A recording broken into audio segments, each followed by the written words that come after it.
Okay, so there's been quite a lot happening in the market, so I think it's a good time for us to review what's been happening so far and review our investment strategy.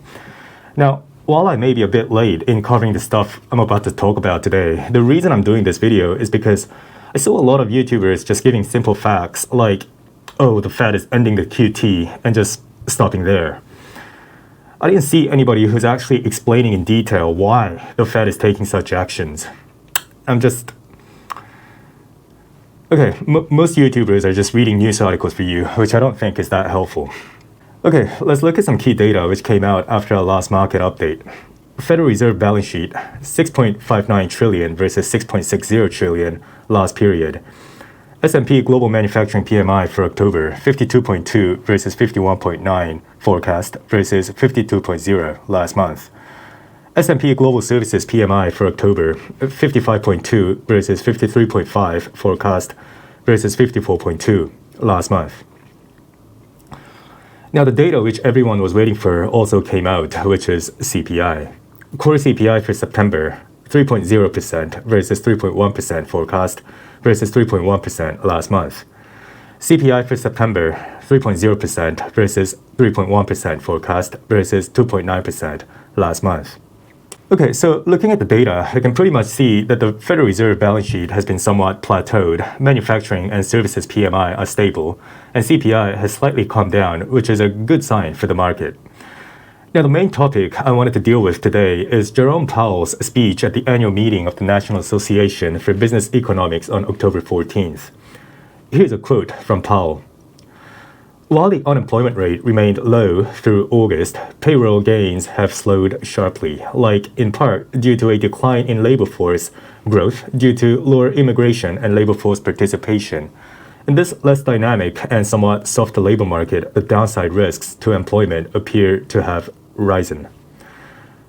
Okay, now let's look at the second quote. Available data and surveys continue to show that goods price increases primarily reflect tariffs rather than broader inflationary pressures. Consistent with these effects, near-term inflation expectations have generally increased this year, while most longer-term expectation measures remain aligned with our 2% goal. Okay, let's take a look at another quote from Powell. Our long-standing plan is to stop balance sheet runoff when reserves are somewhat above the level we judge consistent with ample reserve conditions. We may approach that point in coming months, and we are closely monitoring a wide range of indicators to inform this decision. Some signs have begun to emerge that liquidity conditions are gradually tightening, including a general firming of repo rates, along with more noticeable but temporary pressures on selected dates. Okay, so those three quotes are the ones which I wanted to focus on. Now, speaking in plain English, Powell is saying three things. Number one, the Fed is quite worried about the unemployment situation. While unemployment rate is low, the balance is still curious, and the balance may break if things go wrong. Number two, yes, CPI is rather high at around 2.9%, which is well above our 2% target.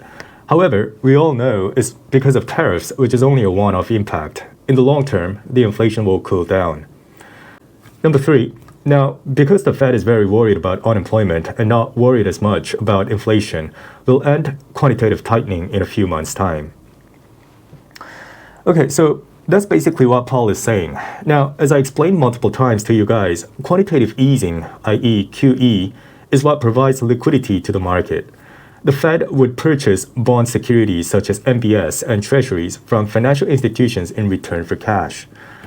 When the financial institutions sell the bonds to the Fed, those institutions become loaded with cash and become extremely eager to lend money, which brings the interest rate lower, making everyone easy to borrow money.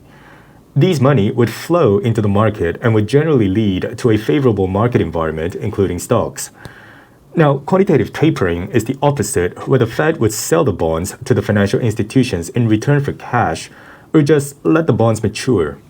This would gradually drain the money out of the system and is not favorable to the market. I explained this mechanism in detail in my Should Companies Be Bailed Out video. Please refer to the video for more details. Okay, so the Fed has been conducting the quantitative tapering, i.e. the QT, since June of 2022. they reduced the balance sheet by around $2.2 trillion, which went down from around 35% of GDP to under 22% of GDP. Now, after conducting the QT for over 3 years, Powell is basically saying they're planning to end it. Now, why is this? Okay, so Powell already noted the obvious reasons in his statement. He basically thinks that draining more liquidity out of the market would be dangerous for the job market, and also, while CPI may be an issue if QT stops, it's not a big problem given inflation will cool down soon. Now, these are very obvious reasons. A lot of you may agree or disagree with what Powell said, but given that's what the Fed believes, we have to play along with what they're saying. Okay, so what other reasons could there be? To get a sense of what the main issue is, we need to pay attention to Powell's last quote again. Powell said that the Fed's plan is to stop the QT when there's ample reserve conditions. He also said that there are some signs of liquidity conditions gradually tightening. Okay, so what does this mean?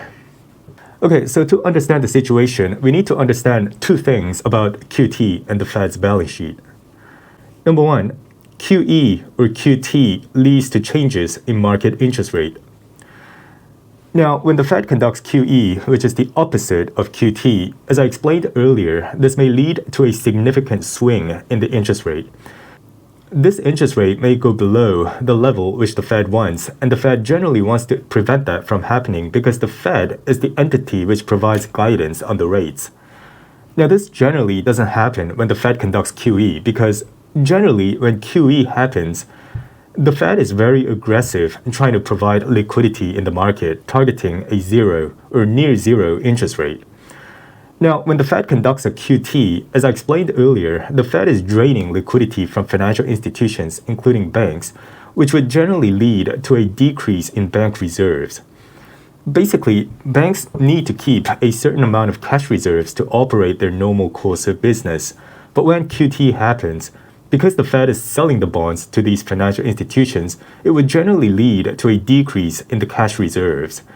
Now, when there's so little reserves left at the banks would become very protective about their cash and may increase the interest rate significantly when lending money, because they want to keep the cash. The Fed generally does not want this happening, and what Powell is saying is that the Fed has done enough of QT because the banks are now left with just the right amount of reserves to operate. Now, QT may bring the bank reserves below the threshold, and this would not be ideal for the Fed in controlling the interest rate. Okay, so that's what's happening between the banks and the Fed. Now, moving on. Number two, at the same time, the Fed's on RRP balance was getting squeezed. Okay, so in order to understand what was happening, we need to understand repo and reverse repo. Now, when we take a look at the Fed's balance sheet, there are a couple of components in the balance sheet which acts as tools to keep the market interest rate in a certain band. Basically, the Federal Reserve either lends or borrow money every day against financial institutions, and by conducting these lending and borrowing activities at certain interest rates, the Fed can directly control the market interest rate and guide it towards the direction they want. Now, on the Fed's asset side, there's a thing called a repo. This is basically the Fed lending money to eligible firms like money market funds, banks, and primary dealers overnight against treasuries and MBS as collaterals. Basically, this tool provides liquidity to institutions when they need some cash. Now, a reverse repo is the other way around. When firms like money market funds have a lot of cash, they would lend the money to the Fed and receive certain interest rate.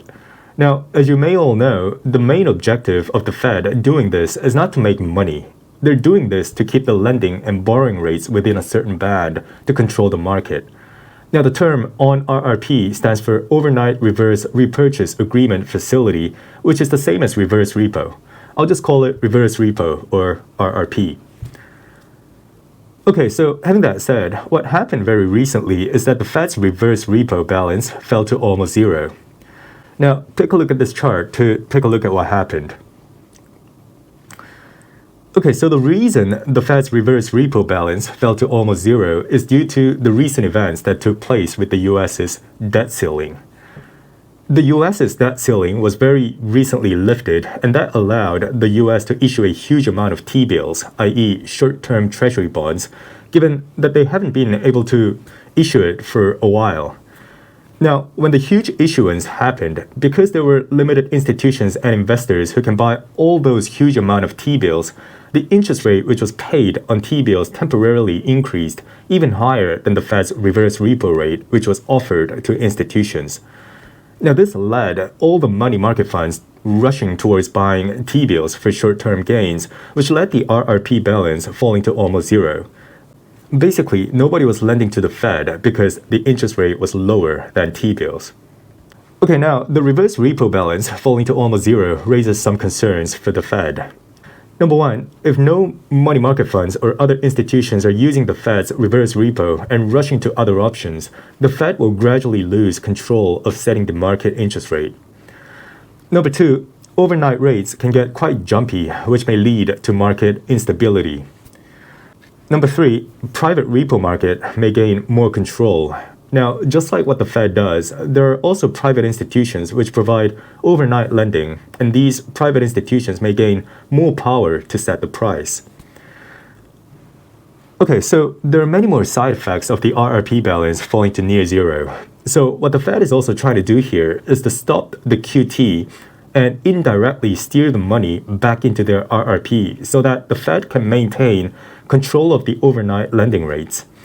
Now, while stopping QE doesn't have a direct relationship with rebounding the RRP balance, if QT stops, it'll stop the decline in bank reserves, which can make the repo market less jumpy, which will stabilize the rates on the front end and also gradually stabilize the rates in the overall market. Okay, so that's why the Fed is planning to stop the QE. Okay, so let's move on to the more important topics, implications and predictions.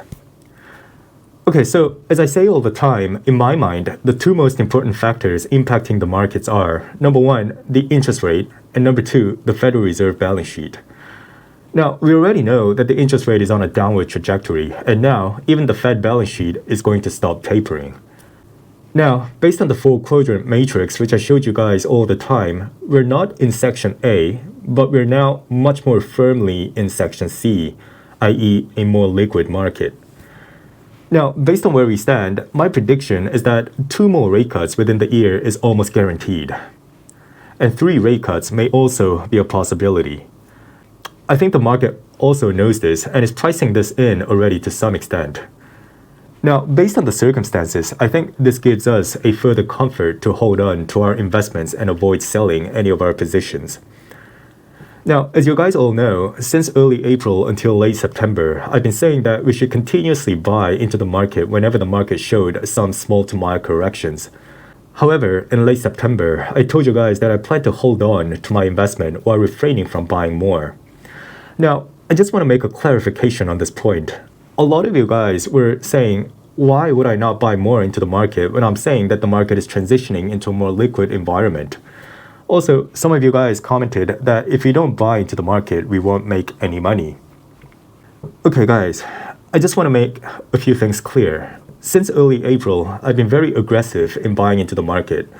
The positions I already have are quite significant in size, and if I were to buy more, I'll need to tap into my cash reserves, which I don't want to touch. I also like to maintain a certain cash balance just to keep my mind in peace. And I'm quite happy with the positions I accumulated in the past 6 months. This is why I'm not buying more into the market. The current market is an okay one, and I still do have concerns over inflation and valuation. And if I get some more clarity on those fronts, I'll happily buy more. What I'm trying to say is that the current market is an okay one, but not a perfect one to the extent where I would tap into my minimum cash reserves. But just to reiterate, the reason I can make this decision is because I already have a sizable investment in the market already. Now, for those of you who are still not in the market, I would carefully suggest you to at least buy into the market in piecemeal whenever there are small to mild corrections. A lot of people argue that we're in a bubble, and this bubble may pop soon, but generally, when the market is heading towards a more liquid environment, and considering the sentiment around Trump's administration, I don't see a significant crash in the market happening, at least in the near future. Okay, so that's all I wanted to cover today. I hope you enjoyed the video, and I'll be back with more videos very soon.